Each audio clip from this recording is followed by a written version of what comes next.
Hello, everyone, and welcome to the Star Dragon Star.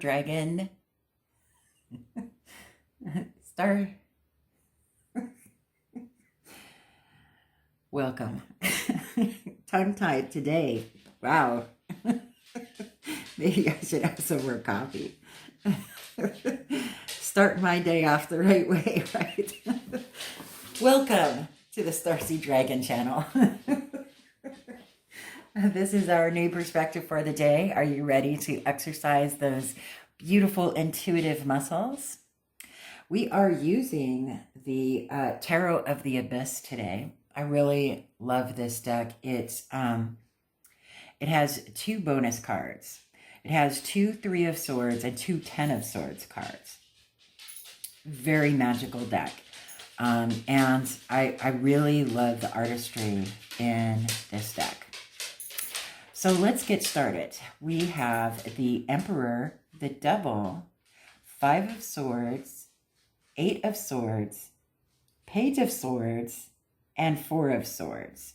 So right away, we have two major arcanas, major events or situations in one's life that will not go unacknowledged. And then the rest of them, we have four sword cards, okay? Swords are ruled over by the air element, which rules over the mind, okay? Knowledge, strategy, intelligence, intellect, mind manipulation, right? So a lot of people have asked me, why don't you read reversals? And in all fairness, first of all, I think it's rude to look at a card upside down because they were created right side up for a reason. Secondly, depending on, every card has a positive and negative aspect to it, and it should be read that way, period. Because of the way the cards lay out and what cards are connected to each other will tip those scales one way or another in the positive negative aspect, right? So that's why I don't read reversals, because it's ridiculous in my opinion. Now, that being said, other people enjoy reading reversals, and more power to them. But I think that when people read reversals, they only read the negative aspect or the opposite aspect of that card, and I think it loses something. I really, truly, in my heart, believe that if you're going to read tarot, you need to take into consideration both positive and negative aspects of each card, and how you can do that is by seeing what cards they are connected with and seeing how those scales tip one way or the other. Right? So here we go. The Emperor, Divine Father. Okay, he's the Divine Father. Major Arcana. He is the ruler over all of the kings, right? Masculine energy,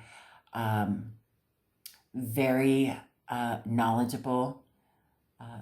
He gives good counsel. He takes good counsel. He knows the difference between good and bad. He is the ultimate combination of all of the suits, right? All of the kings of the suits. That's what the Emperor is, right? He's large and in charge, standing in his own power, ruling well, and looking out for his people without interfering with their daily lives. He is confident and very strong. He is the epitome of stability. Number 4, right? His number is 4, which 4s are about stability, right? He is a very stable, loving, the ultimate male figure, right? He's the how do the kids call it? The whole enchilada or something like that. He's the man, right? So then we go over to the devil. So the devil, ironically, is number 15. 1 plus 5 is 6, okay? 6s are about reciprocity, equality, victory, mastery over a challenge, right? So the devil in various aspects can be about self-imposed restriction. It can be about obsession or addiction. It can also be about mastery. The devil is the master of his realm. And it's about trickery, right? He is a master of mind games, right? And it's about trickery. It's about self. When you are obsessive about something or when you become addicted to something, you can always walk away from that addiction. Not easily. It's never easy to walk away from any kind of addiction. But it's about the trickery. You tricked yourself into that addiction. You can trick yourself out of it, right? You can master that addiction by overcoming it, right? With the 6. 1 plus 5 is 6, right? Think about that, right? Stand in your own power to master and overcome any obsessions or addictions. What do you think of that? 5 of Swords. So Swords is air element, right? And it rules over the mind. So this is all trickery, right? All of this. This is all in your mind. It's intelligence, knowledge, strategy, strategic thinking, mind manipulation. The devil, that could be the trickery. You're tricking yourself. I mean, this is self-imposed. The devil doesn't make anybody do anything. He is a trickster and he is the master of his own realm, but he doesn't make anybody do anything. It's ourselves that, and either the strength or the weakness of our own power over our own minds that convinces us to go one way or the other, right? So the 5 of Swords is, 5s are challenges, right? They're challenges, changes. So it could be a change in mindset that helps you realize that you need to stand in your own power and overcome whatever obsession or addiction this may be. Or it could also be a challenge of trickery. But here we go over here with the 8 of Swords, which also speaks to self-imposed restriction. Self-imposed restriction. I can't get over this addiction. Yes, yes, yes, you can. It's a matter of perspective and overcoming the challenge of changing your perspective and challenging your own thoughts to overcome this. Do you see where I'm going with this? Okay. So then we go over to the Page of Swords. Pages are the children, right? The youth, the students, the ones who bring a message, a new message.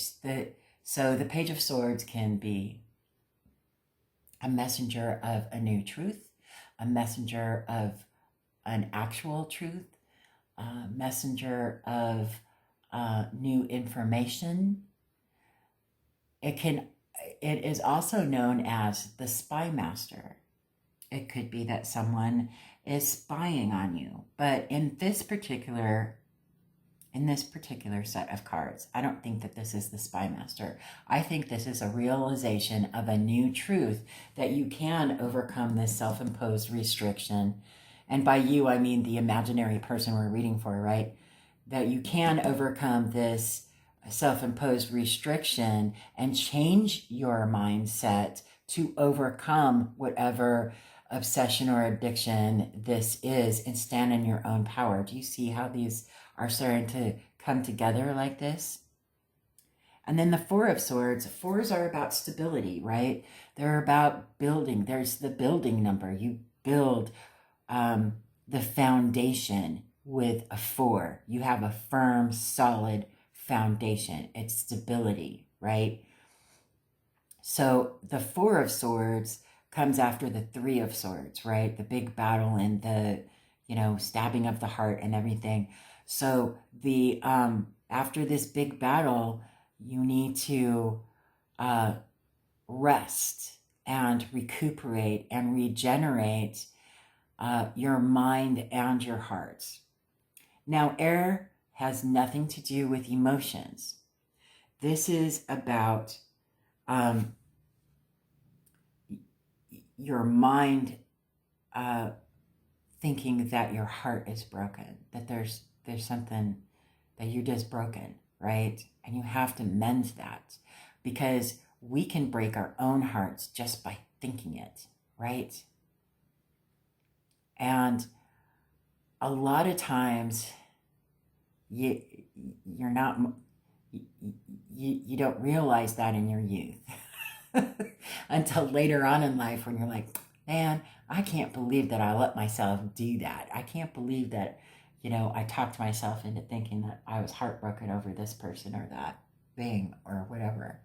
When in reality, it was just your mind tricking you into believing that, right?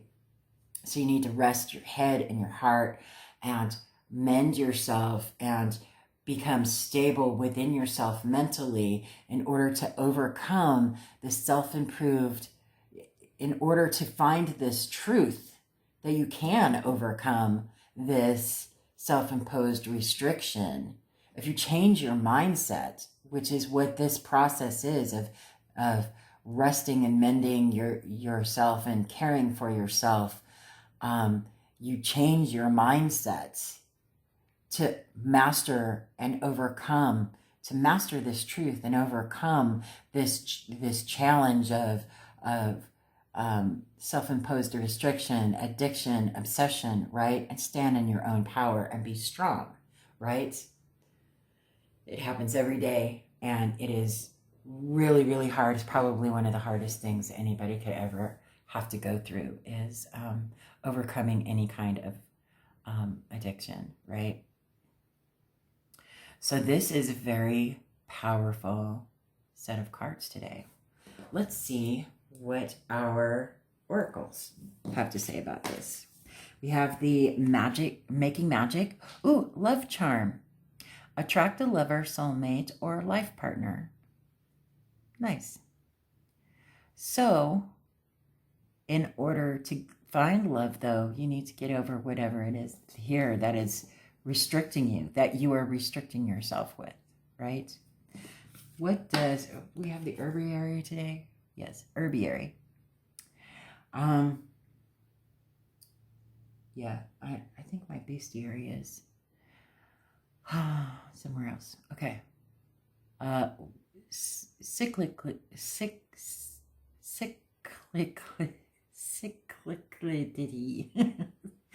Elderberry. Page 84. I will get on that. Where's my book? Herbiary, page 84. What are you thinking so far? What is your intuition telling you about these cards today? 84. Okay. Cyclically. Elderberry. Elderberry traditionally lives at the center of the garden, telling stories of winters past and springs yet to come. Though often scraggly and a questionable centerpiece, her 3 faces embody the goddess: maiden in the spring, abundant with white petals; mother in the summer, when wine-red berries adorn her branches; and crone in the autumn, when her leaves are falling away. She looks quite dead in the winter, all bare branches and hollow bones. Elderberry's yearly evolution teaches you to dance with the closely twined cycles of life, death, and rebirth.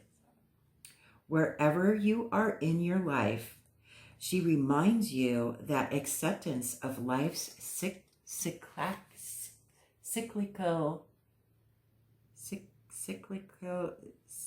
we'll go with that, is the key to earning your spot at the garden center. Ritual, the wisdom of return. In the modern world, time can feel quite linear. We march from birth to death, forgetful of the ancient wisdom of return, living cyclically with an awareness of the cycles that form the foundation of our existence, can change our perspective in profound ways. Our breath is our first cycle. Inhale, exhale. Next is the cycle of day and night, from dawn to dusk and back again. Beyond that is the 28-day cycle of the moon, and on and on. Choose a cycle to celebrate. You might, for example, greet the sun each day and send her off in the evening. Or you might commit to standing outside for a few minutes each night, observing the moments of the moon. A cycle includes the next beginning. So if you celebrate dawn and dusk, celebrate the following sunrise as well. If you are a moon watcher, commit to following the moon past the beginning of her next cycle so you can witness repetition as she comes around again. I do that all the time. It's magical. I love it. I have my telescope and everything. Reflection, the upward climbing spiral. Our evolution is an upward climbing spiral. We repeat lessons, gaining wisdom as we go. But if we hop from thing to thing, never repeating, declaring things done after one go-round, we deny ourselves this growth, this ability to evolve into the goddess at the center of the garden. Do you take the time to dive deep, allowing cycles of repetition to enhance your understanding? Do you allow new knowledge to take root in your hands and your heart through practice? Or do you hold knowledge only in your head, denying yourself true learning and wisdom? Well, that's that combination of the Page of Swords and Four of Swords, right? It is odd that we never question the feasibility of a football team practicing long hours for one game. Yet in writing, we rarely give ourselves the space for practice. Natalie Goldberg, Writing Down the Bones. Isn't that fantastic? I love it. What is it that you are seeing in today's cards? What is intuitively nudging you? Let me know in the comment section below. I'd like to see you all starting conversations and helping each other give perspective, your own perspective, to these cards, and so we can learn and grow with each other. Other than that, I hope you have a fantastic day, and I will see you on the next video.